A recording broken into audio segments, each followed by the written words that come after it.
Hello students, education platform आपके अपने YouTube channel साफ स्मार्ट क्लासेस में आपका स्वागत है। हम पढ़ रहे हैं वैद्युत आवेश तथा वैद्युत क्षेत्र नाम का चैप्टर। इससे पहले हमने जो लेक्चर पढ़े हैं उसके अंदर आवेश को बहुत अच्छे से डिस्कस किया।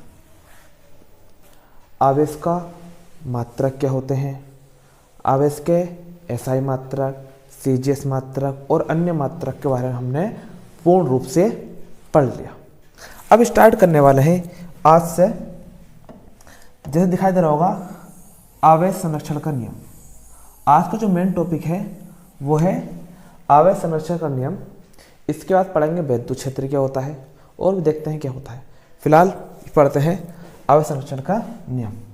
तो स्टार्ट करते हैं। हेडिंग लगाते हैं आवेश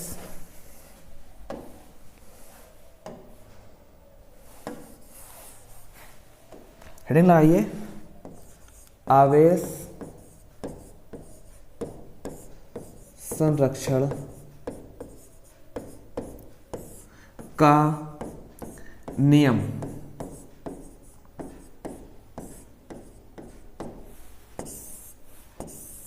इसकी लैंग्वेज लिख देता हूं मैं। इस नियम अनुसार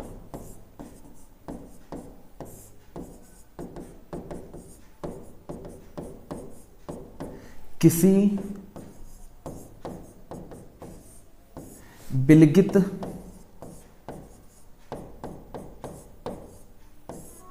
निकाय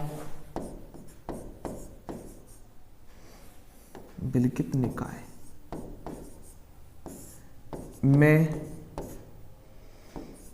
प्रक्रिया के पूर्व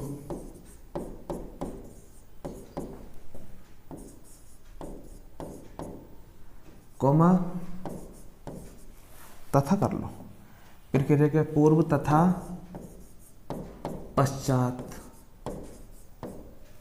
पूरा लिख देते हैं। प्रक्रिया के पूर्व तथा प्रक्रिया के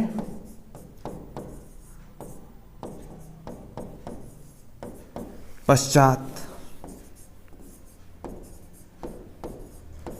आवेश समान रहता है।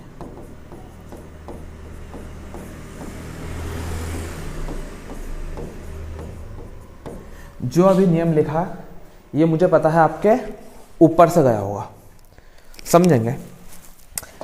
आवेश संरक्षण का नियम क्या कहता है? आवेश संरक्षण का नियम कहता है, देखिए, इस नियम के अनुसार किसी विलगित निकाय में अभिक्रिया के पूर्व तथा अभिक्रिया के पश्चात आवेश कहता रहता है, समान रहता है। इस चीज को समझते हैं। देखिए, माना, समझाता हूं मैं आपको। माना कोई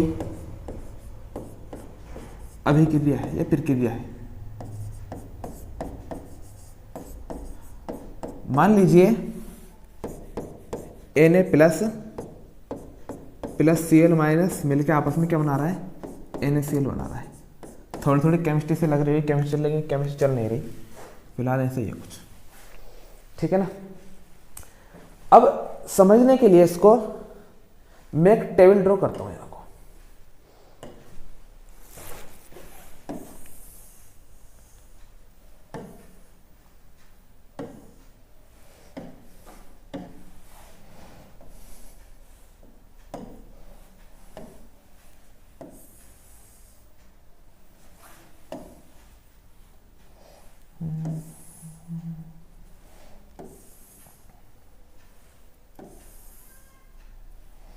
ठीक है,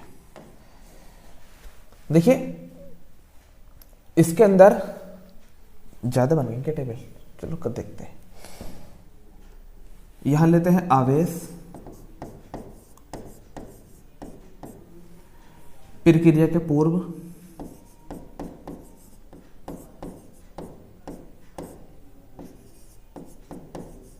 पूर्व मतलब पहले, प्रक्रिया के बाद।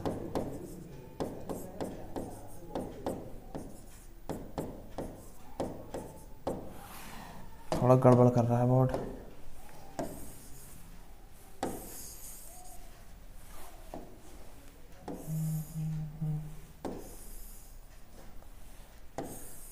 इससे काम चला लेंगे।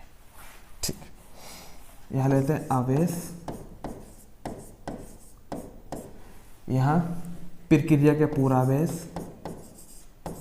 प्रक्रिया के पूर्व, यहाँ पर प्रक्रिया के बाद।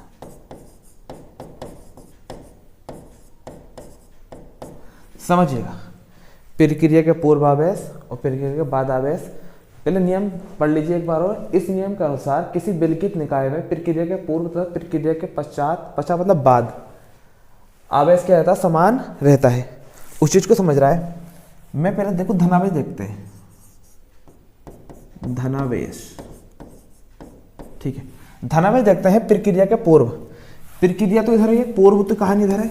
ये कब कहानी कब की है, पूर्व की, और ये कहानी कब की है, पश्चात की। प्रक्रिया के पूर्व देखिए, प्रक्रिया के पूर्व आवेश प्लस धनावेश कितना है, प्लस है, एक है, यानी कि +1। क्या प्रक्रिया के बाद कोई आवेश है, इधर तो NaCl के ऊपर कोई आवेश नहीं है, तो आवेश कितना है, 0। ये प्लस है, +1। ऋण आवेश देखते हैं। प्रक्रिया के पूर्व देखिए 1 माइनस लग रहा है, कितना है, 1 माइनस। क्या प्रक्रिया के बाद कोई आवेश है, प्रक्रिया के बाद तो कोई आवेश दिखाई नहीं दे रहा मुझे। देख लीजिए आज प्रक्रिया के बाद NaCl बना, कोई आवेश नहीं है, प्लस है ना माइनस है। अच्छा कुल आवेश देखिए, कुल आवेश कितना है, कुल आवेश, कुल आवेश देखते हैं। इसमें कुल आवेश कितना है, 1 + 1 माइनस, मतलब गिनती करनी है हमें, प्लस माइनस घटाना नहीं है। 1 + 1 माइनस कितना है, 2 है। ये पूर्व की कहानी है। बाद में प्लस माइनस कुछ भी देखने दे रहा है, कुछ नहीं है। अच्छा, अगर मैं यहाँ आवेश की संख्या करते तो यहाँ पर अच्छा रहेगा।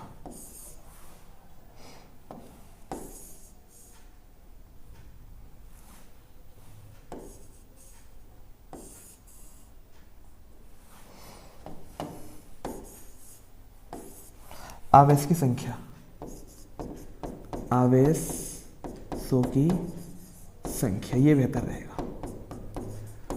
संख्या कितनी है इधर, 2, उधर कुछ भी नहीं है। अगर कुल आवेश देखो मैं यहाँ, कुल आवेश, कुल आवेश देखिए 1 प्लस है, 1 माइनस है, प्लस और माइनस कट जाएगा आपस में। देखिए 1 प्लस में से 1 माइनस घटाएगा, कितना आएगा, 0। बाद में भी कितना है, 0। तो हमारा आवेश संरक्षण का नियम क्या कहता है, प्रक्रिया के पूर्व तथा प्रक्रिया के पश्चात कुल आवेश क्या रहता है, समान रहता है। देखिए प्रक्रिया पूर्व कुल आवेश कितना है, 0, पश्चात पे कितना कुल आवेश कितना है, 0। यही क्या है आवेश संरक्षण का नियम। किताबों में अलग अलग तरीके से, बहुत तरीके से मिल जाएगा आपको, लेकिन ये एक प्योर कॉन्सेप्ट है आपके लिए। फिर दोबारा समझ लीजिए, आवेश संरक्षण का नियम क्या है। आवेश संरक्षण नियम कहता है, इस नियम के अनुसार किसी विलगित निकाय में प्रक्रिया के पूर्व तथा प्रक्रिया के पश्चात जो आवेश की संख्या, जो आवेश रहता है, टोटल आवेश रहता है, वो क्या होता है, समान हो जाता है। यानी कि जितना प्रक्रिया के पूर्व था उतना प्रक्रिया क्या होता है, बाद रहता है, यानी कि समान रहता है। वही हमने सीखा, धनावेश देखा हम सब। देखो जब लास्ट में टोटल आवेश निकाला हमने, कुल आवेश, तो कैसे निकल कर आया, वो हमारा 0 ही था। प्रक्रिया पूर्व भी 0 था, प्रक्रिया के बाद भी क्या था, 0 था, नहीं क्या था, वो समान था हमारा। तो मुझे उम्मीद है क्लियर हो गया होगा। नेक्स्ट देखते हैं, स्क्रीनशॉट ले लो इसका यहाँ तक। उसके बाद नया टॉपिक है हमारा आज का जो टॉपिक है वो है वैद्युत क्षेत्र। वैद्युत क्षेत्र, देखिए हमने पढ़ा आवेश। मैं आपको बता दूं, ये एक आवेश है, बिंदु आवेश। हमारा जब आवेश के चारों ओर, जब आवेश स्थिर होता है, आवेश कैसा होता है, स्थिर, तो हमारा उत्पन्न होता है विद्युत क्षेत्र।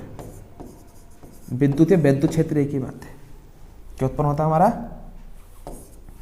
वैद्युत क्षेत्र। और जब आवेश हमारा गतिमान होता है, आवेश हमारा कैसा होता है, गतिमान होता है, तो तब उत्पन्न होता है वैद्युत क्षेत्र और साथ में चुंबकीय क्षेत्र। अगर आवेश हमारा स्थिर है, देखिए एक बात को मैं 2 बार 3 बार रिपीट करता हूँ, क्यों करता हूँ, सिर्फ आपके लिए करता हूँ। जब हमारा आवेश स्थिर है, चल नहीं रहा, तो सिर्फ उत्पन्न क्या होता है, विद्युत क्षेत्र। अगर आवेश हमारा गतिमान है तो क्या उत्पन्न होता है, विद्युत क्षेत्र उत्पन्न होता है, और साथ में क्या उत्पन्न होता है, चुंबकीय क्षेत्र। तो आज का टॉपिक हमारा क्या होने वाला है, विद्युत क्षेत्र उत्पन्न करने वाले हैं। देखते हैं विद्युत क्षेत्र कैसे होता है।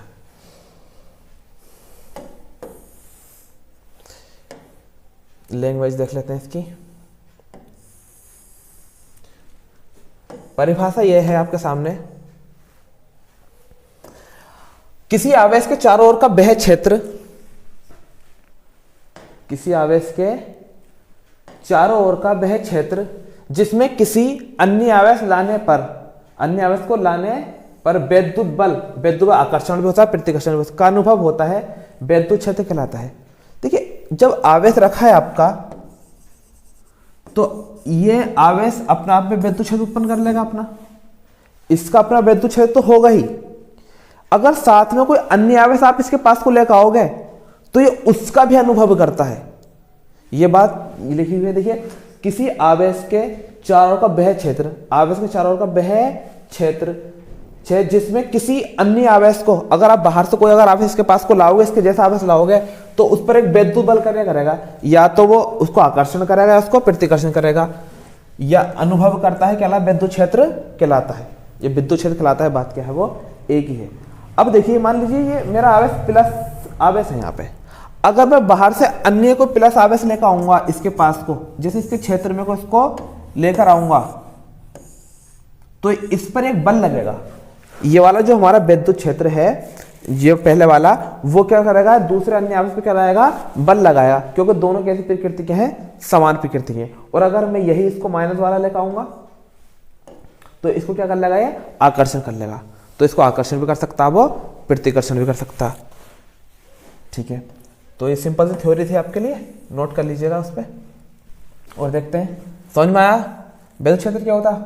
फिर मैं एक बार रिपीट करता हूँ, विद्युत क्षेत्र क्या होता है, किसी आवेश के चारों ओर का वह क्षेत्र जिसके अंदर कोई अन्य आवेश लाते हो आप, तो उस पर भी क्या होता है, बल का अनुभव होता है, वह क्षेत्र कहलाता है, आपका विद्युत क्षेत्र कहलाता है। एक विद्युत बल रेखाएं और हो, देखिए इसको समझिए, विद्युत बल रेखाएं, ये थोड़ा इंपॉर्टेंट है, इसकी लैंग्वेज है। विद्युत बल रेखाओं की परिभाषा आपके सामने है, किसी विद्युत क्षेत्र में खींची गई वह काल्पनिक निष्कोणीय वक्र रेखाएं जिन पर एक स्वतंत्र धन आवेश गमन कर सकता है, विद्युत बल रेखाएं कहलाती हैं। क्या कहलाती हैं, विद्युत बल रेखा कहती है। ये थोड़ा इंपॉर्टेंट टॉपिक है, इसको ध्यान से पढ़ लीजिए, पीछे नहीं छोड़ेगी। किसी विद्युत क्षेत्र में खींची गई वह काल्पनिक निष्कोण वक्र, जिस पर निष्कोण वक्र रेखाएं जिन पर स्वतंत्र एकांक मतलब एक कूलाम का आवेश, एकांक का मतलब क्या है, एक कूलाम आवेश गमन कर सकता है, क्या कहलाता है, वो विद्युत बल रेखाएं कहलाती हैं। और विद्युत बल रेखाएं की जो मैं आपको बताऊं, विद्युत बल रेखाओं की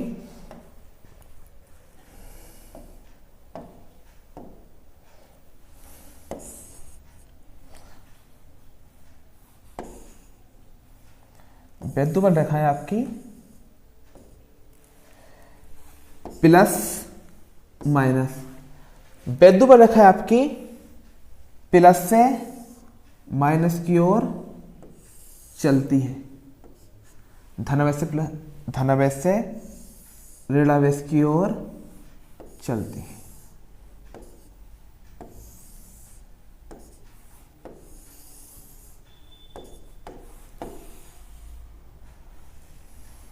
धनावेश से ऋणावेश की ओर चलती है। ये भी घूम के इधर ही आ रही होंगी, और कहां पे खत्म हो जाती है, ये ऋणावेश पर आकर खत्म हो जाती है।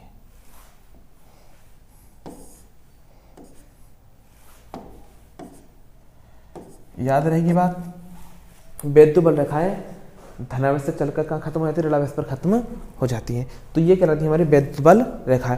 विद्युत बल रेखाएं की दो बात आप याद रखना हमेशा, ये आप नोट करके लिख लो।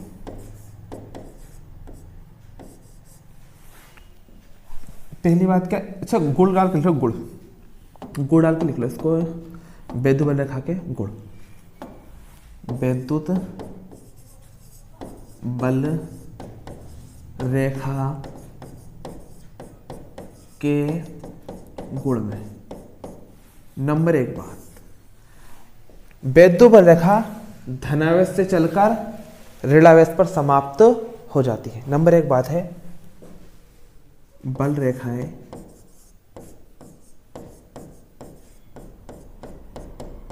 धनावेश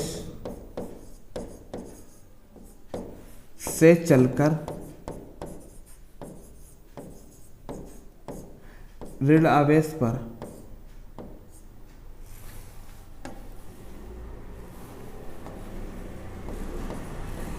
ऋणावेश पर समाप्त हो जाती है,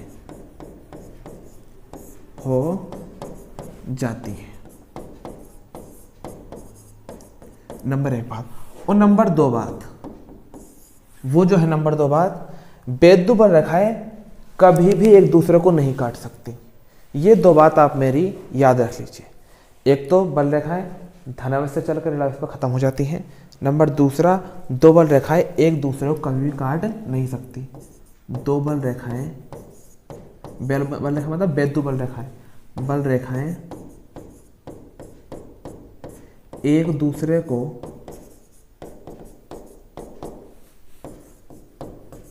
कभी नहीं काट सकती।